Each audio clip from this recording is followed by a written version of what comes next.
Zaldrizes buzdaris gosdau.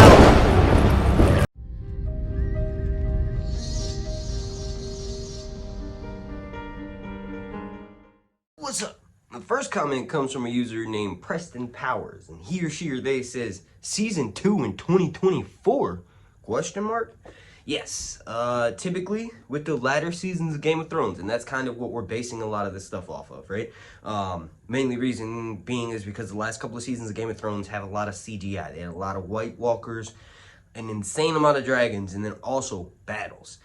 Minus the White Walkers, that's what this show is. Like, there's gonna be a battle where we see 3 dragons fighting at once, just off the top of my head. There's a battle with Vhagar, Sunfire, and Melees, right? And there's another battle with potentially, they could maybe even do 5 dragons, right?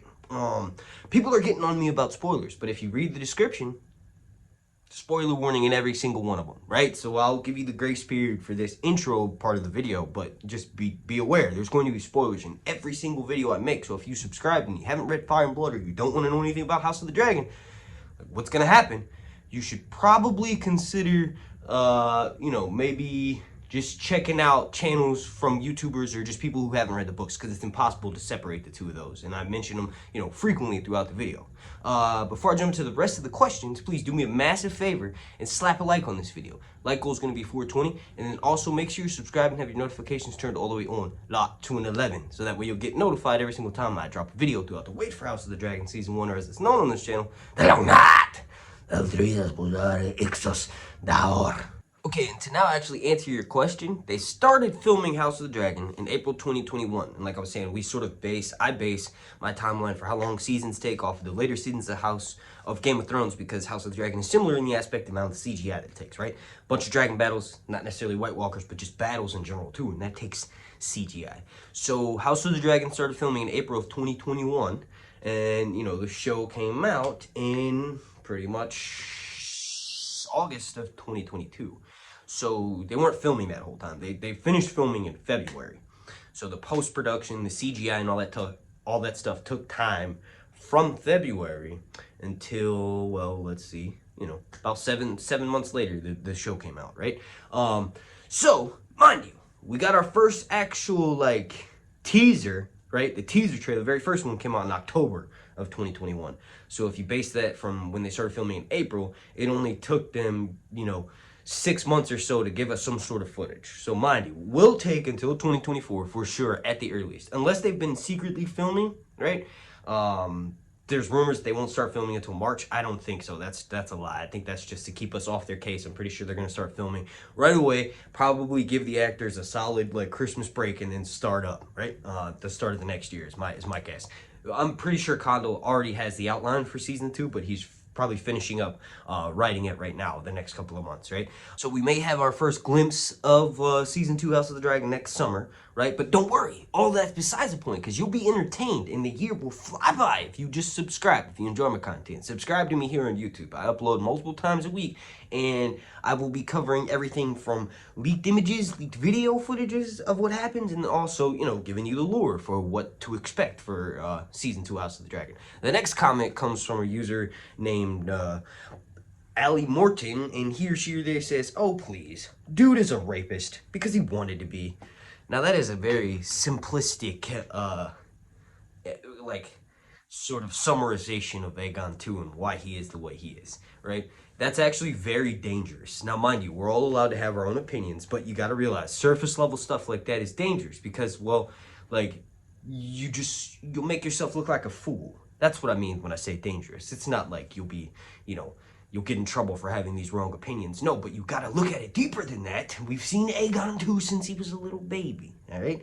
And from a very early age, his mother abused the shit out of him, right? She would smack him up. And like, yeah, okay, I used to have to go outside and pick switches off the tree. My mom would make me go outside and pick switches off of the tree. And if I came back with something small, she would go get the biggest fucking one she would have, and then she would whip the shit out of me. And it was a public thing. Like, all my cousins and my sister would watch, right? So I'm not one that's talking out of place when I know about this, right? So they haven't exactly showed us anything other than Alicent smacking Aegon, but to say that he chose to be a rapist is one of the dumbest comments or opinions, rather, that I ever heard.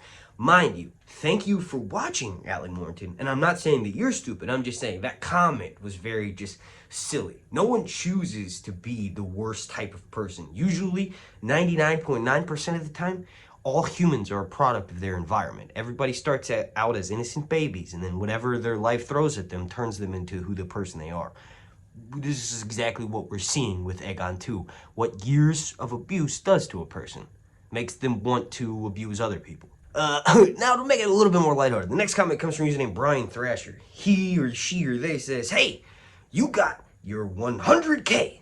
Congratulations, Mark. You deserve every one of them." Yeah, thank you, dude. Thank you for that comment. That's awesome. Yeah, well, I'm actually at 100,000 and 1,000 almost. YouTube hasn't updated it yet, but I'm like, YouTube showing is at 100,500, so that's freaking amazing. I think the highest I ever got when Game of Thrones was still on was 106,000, and then my subs depleted all the way down to like 94,000, where it was at when House of the Dragon came on. So making progress again. But yeah, thank you for leaving that comment, Brian Thrasher. You rock, dude. Now the next comment comes from a user named Tiffany French, and he or she or they says, "Patty's acting is superb. He definitely killed this part. Bravo. Bravo, my guy." Exactly. Yes, Paddy Considine, the actor who portrayed Viserys, the TV show's version of Viserys, well, obviously the version of Viserys, Daenerys' brother, is not who everyone's talking about, but he did an amazing job too, right? So Paddy Considine, dude, I don't know what the awards are for TV. I think it's the Emmys, maybe it's the Oscars, maybe it's just all of them, right? HBO, please submit multiple scenes with Paddy. The one where he's climbing up the stairs, the one where Daemon puts the crown on him, the one where he gives the speech at dinner.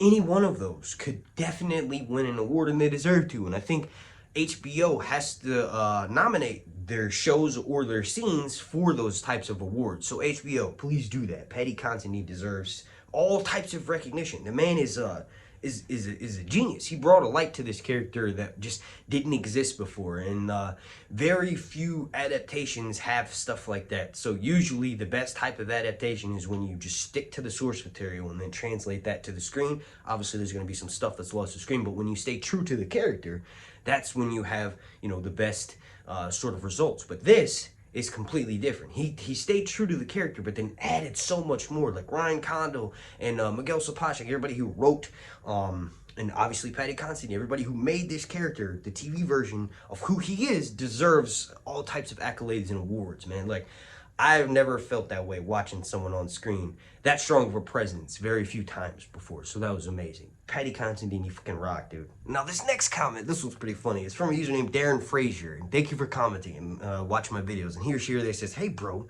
do you think Daemon will become the Night King?" No. We actually saw the Night King, and I'm showing you that footage right now. We saw the Night King becoming the Night King, and if House of the Dragon wants to make the Night King a Targaryen, that's amazing, right? Targaryens are fire, White Walkers are ice, so it would be kind of cool if, to make the king of the White Walkers, you take someone who's of the blood of the fire. And I think that's kind of what they were going to do with that show Blood Moon, that was supposed to be a prequel focusing on House Stark in the north and like what went on before Westeros was really settled, right? It's supposed to be during the Age of Heroes, which is this mythical time in which like a lot of really cool deeds went on. Like, you know, it's basically when Azor Ahai saved the world from the Long Night. It's kind of like the Age of Heroes is also the current era in the main Song of Ice and Fire books, because literally each one of the POVs is a different hero, so to speak, and we're getting the hero's journey through those characters' POVs. So really, George writes about the Age of Heroes thousands of years ago in A Song of Ice and Fire, but currently what's happening right now is also the Age of Heroes. We've got Arya Stark becoming a faceless man. She's also a warg. We've got Jon Snow becoming not necessarily the youngest Lord Commander, but one of the youngest Lord Commanders. Like, Sam looks it up, and there's been like 6 or 7 other really young Lord Commanders. But Jon Snow is doing, and he's on a journey, and he's going to become this amazing hero if he ever comes back. Same with Daenerys. She's the savior of the world, or the curse of the world. Someone who's going to destroy it, right? Depends on which lens you want to look through. So it's very much cyclical in nature. But to get back to your actual question there, I don't think that Daemon is the Night King. I do think that there's a possibility that they will reveal the identity of who the Night King is when we saw him getting transformed into the Night King under that tree via the Children of the Forest. But I don't think that, I mean, it's very clear that it's Vladimir Furtick, it's not Daemon. But that's just a fun question that I wanted to include here. And I'm going to switch it off to you all watching right now. Do you think that Daemon is the Night King? I personally do not. Alright, now the next comment comes from username Billy Ballantyne, and he or she or they says, will reading the book first ruin the series for me? No. If you're talking in the sense of spoilers, well then yes, because you'll figure out what happens right away. But also, you gotta realize this is not a 100% adaptation, and the Fire and Blood book is told from 3 different perspectives, and like, you're kind of, as the reader, it's your job to sift through it and pick out which version you consider canon. And most of the time, in my opinion, a lot of the readers go with Mushroom's version, because it's not just salacious, and he's not just the Suetonius, who is this like Roman historian dude. He's not just someone who's giving the most horniest version of events. He's also someone who's giving, in many cases, the real version of events, like the duel between Eric and Eric Cargill, the twin brothers who end up fighting on opposite sides of the war.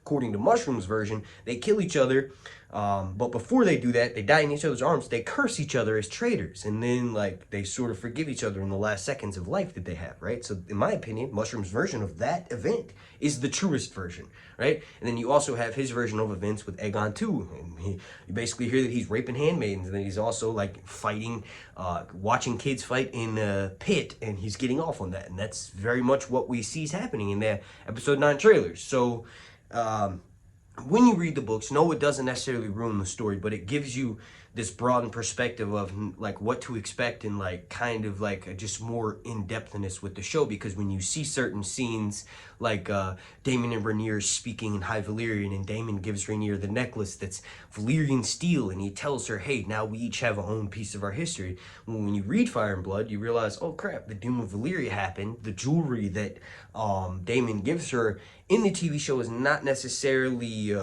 something that happens in the books. In the books, I believe Daemon gives her the necklace of Empress of Yi, or Ling rather, which is like this, basically a Song of Ice and Fire versions of ancient Asia, and it's just got a really deep connection. But you learn stuff like that when you read the book. So in short, no, they don't ruin the books, but they will give you spoilers, and you may, find out about the deaths of certain characters that you didn't want to. Thank you for watching, and thank you for leaving that comment, Billy Ballantyne. Now, the last 2 comments, the first one is Daemon related, right? This is from a patron of mine, Heart of Inspiration. She says, I don't want Daemon to die ever. Tell George R. R. Martin to reincarnate him. And these 2 Daemon questions actually came from a video that I did about 5 or 6 days ago that was called How Does Daemon Die? And Nettles is not a Children of the Forest, right? She's not a warg. And that's linked down below in the description. You can go watch that. But Daemon is going to die in the battle above the God's Eye. Like, if we go based on what happens to his dragon, Caraxes survives long enough and has enough strength to, after the battle, after killing Vhagar, the biggest dragon in the world, Caraxes still has enough strength to pull itself ashore, and then it dies in front of the walls of Harrenhal. So, if the rider has the same fate, mind you, Daemon didn't strap himself in, and he jumps off of his dragon to stab Aemon through his one good eye with Dark Sister. I theorized that it would be really poetic if Cat's Paw Dagger was used, because remember, Alicent cut Rhaenyra with the Cat's Paw Dagger. We know the Cat's Paw Dagger is used to kill the Night King. What if, since Dark Sister is recovered from the lake, from Aemon's carcass, what if Dark Sister is used too, and maybe Daemon stabs out both of his eyes, right?